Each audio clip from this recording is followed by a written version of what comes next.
13 years old ako nang unang manirahan sa bahay ng aking ninong sa Manila. At doon, dahil sa mas lalo kaming nagkalapit sa isa't isa, umabot sa puntong kapag wala ang aking ninang o di kaya naman ay mahimbing ang tulog. Si Fernan na aking ninong, hinahagod ang nanlalagkit. Hello guys and welcome dito sa Kasgul TV. At syempre, kung ikaw ay bago dito sa aking channel at trip mo ang ganitong klase ng kwento, palike and subscribe naman dyan.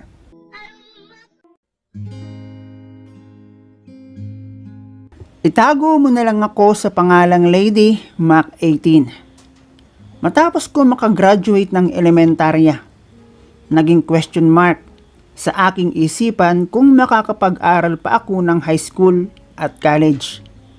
Nasa probinsya kasi ako noon at malayo sa amin ang paaral ng high school at college.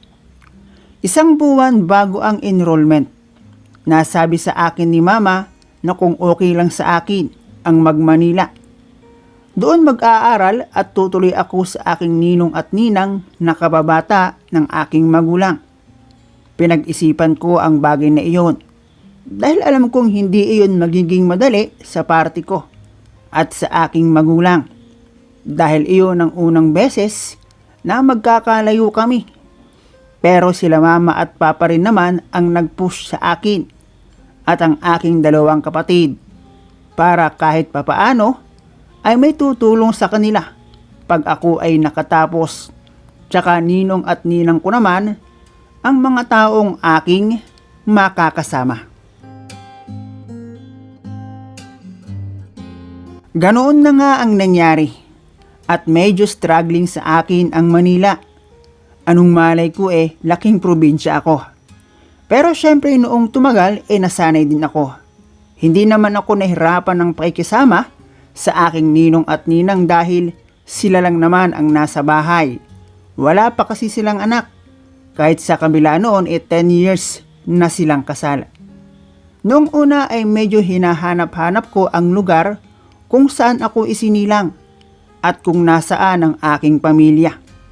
Pero dahil sa akin na focus ang atensyon ng aking ninang, lalo na ng ninong ko, madali akong na-comfort sa Manila. Idagdag pa ang mas magugustuhan ng nagdadalagang katulad ko, ang buhay mayaman, sa piling ng aking maituturing na ikalawang magulang. Madalas nila akong abutan ng pera, kahit alam nila na nagpapadala naman ang aking magulang.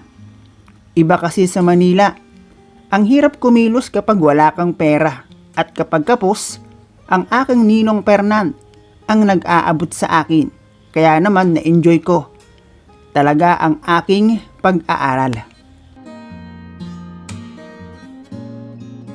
Habang patuloy ang paglipas ng araw, marami ang nagbabago. Isama na doon ang nagsisilakihan sa akin bilang babae. At masasabi ko sa aking sarili, hindi na ako ang dating Lady Mac 18 na uhugin. Naglalaro sa pilapil ng palayan. Kuminis rin ang aking kutis at madalas na rin ang aking pagharap sa salamin nang walang tabing na kahit ano, para pagmasdan ang sarili. At syempre, nagkakaroon na rin ng Bermuda grass, ang batis na sinasabing dadalhin raw ako noon sa ibang antas ng ligaya kapag pinasok iyon ng kapareha. Yun, ayon sa aking mga kaklasing may mga kanya-kanyang katipan na gumagawa ng extra subject sa kanilang buhay-buhay. At syempre, ang hindi maiiwasan ang magkaroon ako ng boyfriend noong ako ay second year high school. Ang taon kung saan unang naranasan ko ang pasukin ng mamang kalbo na butas pa ang helmet.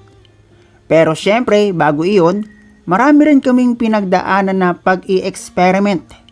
At ang lahat ay nagsisimula sa paunti-unti, pakala-kalahati, hanggang sa namalayan ko na lang na tulad ng iba. Sumesegue na rin kami ng aking boyfriend para sa bagay na hindi sa katulad kong estudyante at palamunin pa.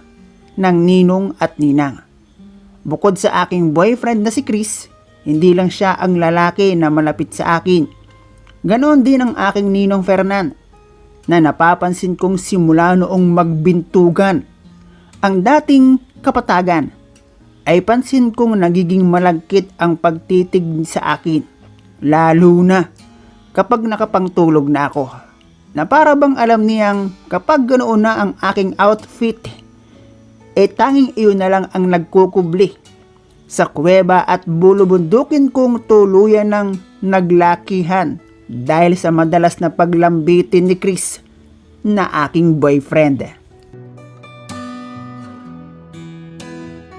Doon ko na rin napagtantong kaya pala ganoon kabait at kaasikaso sa akin si Ninong Fernan. Gusto rin pala niyang sukatin ang lalim ng aking tunnel. At isang araw ay ibinalandra niya sa akin ang nagkukumawala at nag-aalburuto niyang kobra. Nabigla ako dahil doon, pero ang aking pagkabigla ay hindi dahil sa paglabas ng kobra mula sa lungga. Yun ay dahil nasabi ko na nga na si Chris na aking boyfriend ay hinahayaan kong ipasyal ang kanyang kobra sa aking hasyenda, di man ang Kipweng. Nagulat ako dahil king cobra ang kay Ninong, na para bang kahit ilang ulit ilaban, hindi lalantutay. Pero sa kabila ng aking pagkagulat, ewan ko ba kung bakit sa halip na dapat magalit ako napangiti pa ako. At naitanong ko pang, ano po yan? Nasagot ng aking Ninong Fernan, kung nagustuhan ko raw. Ang alin po? Maang-maangan ko pang sagot. Habang tila inaamo niya ang nag-aalburutong kobra. At nasabi ko na lang, itago mo na po yan Ninong Per, at baka makapanuklaw. Pumasok na ako noon sa school at hindi ko maintindihan sa aking sarili kung bakit hindi ako nagalit o naasiwa man lang. At ngayon ko lang na-realize, yun ay dahil sa madalas naming pag-segue ni Chris para ipasyal ang kanyang kobra sa aking hasyenda, di man ang Kipweng. At simula noon, katulad ng isang literal na kobra, nagpalit-balat na ang aking Ninong Fernan at lumabas na ang tunay na kulay. At nagaganap ang pagpapasyal niya sa kanyang alaga kapag kami lang ang nasa bahay o di kaya naman kapag mahimbing na ang tulog ng aking ninang. Noong una, syempre, dahil hindi ko naman siya boyfriend at ninong o ikalawang magulang ang aking tingin kay Ninong, sinabi kong kapag may ginawa siyang hindi maganda, magsusumbong ako kay Ninang. Pero kinausap niya ako ng maayos at tahasan niyang sinabi sa akin na kung pwede, sa kanya ko na lang raw ipagkatiwala ang aking dalisay na batis. Pero mali siya sa bagay na iyon dahil may iba nang nakakuha noon. Kung sasabihin ko raw sa aking ninang, sayang naman raw kung hindi ako makakapagtapos ng pag-aaral. Buti sana kung papaniwalaan raw ako. Bagay na naisip ko rin. May point naman si Ninong. Kaya nang gawin niya ang unang hakbang patungo sa maling eksperimento, hindi na ako nakatutol. At nagulat siya sa nadiskubre. Meron na raw palang nakapagmina at nakasukat sa lalim ng aking tunnel. Sabi ko may boyfriend ako at 2 taon na kami. 4th year na rin kasi ako noong mawala ang selyo sa ugat ng Ninong Fernan. At hindi na niya napigilan ang sarili kaya ayun, kumawala ang chakra mula sa kanyang pag-atake sa asyenda, di man ang Kipweng. Sabihin na lang nating isang kobra sa 2 lungga. Siguro marami sa inyo ang hindi ako maiintindihan. Pero nandoon na kasi 4th year na ako noon graduating, sayang naman. Total, nagpapaganon na lang din naman ako sa aking katipan ng libre. Kaya nag-test na lang ako, kahit mahirap ma-enjoy ang isang bagay na gusto ko. Sa isang maling tao, kinaya ko. Hanggang sa nakagraduate ako ng high school. Then umuwi muna ako sa amin. Ang totoo niyan, paldo nga ako nang umuwi. May naipon kasi ako mula sa bigay ng aking ninong Fernan. Mabait naman siya, mahilig nga lang. Siyempre, kinakabahan din ako. Paano kung maaktuhan kami? Katapusan na ng aking career. At ang alok sa akin ni Ninong Fernan na pagka-college naman, ang aking pinag-iisipan habang ako ay nasa bahay at bakasyon. Kailangan ko mag-isip ng mabuti dahil malamang gibang-giba ako pag nagkataon. May boyfriend ako na ayaw rin paawat at may ninong na ayaw rin paawat. Mahal ko si Chris, pero nakikinabang naman ako kay Ninong Fernan. Habang nasa amin ako sa probinsya at hawak ang aking perang naipon, naisip kong isuggest sa aking mama na paano kaya kung magtrabaho na lang ako at huwag nang mag-college. Pero sagot ng aking magulang hanggat daw may opportunity, i-grab ko. Ano naman raw ang gagawin ko sa loob ng kulang 2 taon? 17 years old pa lang kasi ako noon. At 18 ang kadalasan na pinakamababang edad para magtrabaho. Sa isip ko naman, kahit siguro sa mga tindahan, pwede akong magtrabaho. Wika naman ni mama at papa, kung may alok raw sa akin ng aking ninong at ninang, tanggapin ko na. Total, 2 taon sa college malaking bagay na. Sinabi kong nahihiya na ako.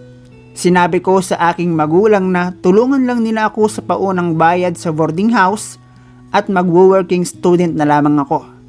Sinabi ko ang lahat sa aking ninang abot sa aking plano.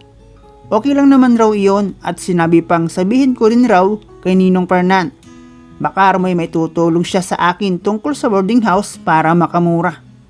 Kung alang lang ng ninang ko kung ano ang ganap sa amin baka itakwil niya ako. Nagtrabaho ako sa fast food at nag-aaral ako sa gabi. Sa isip ko, diploma lang naman ang kailangan ko. Nag-abot din ng aking ninang ng pera para sa aking pagiging independent. Good luck pa, aniya.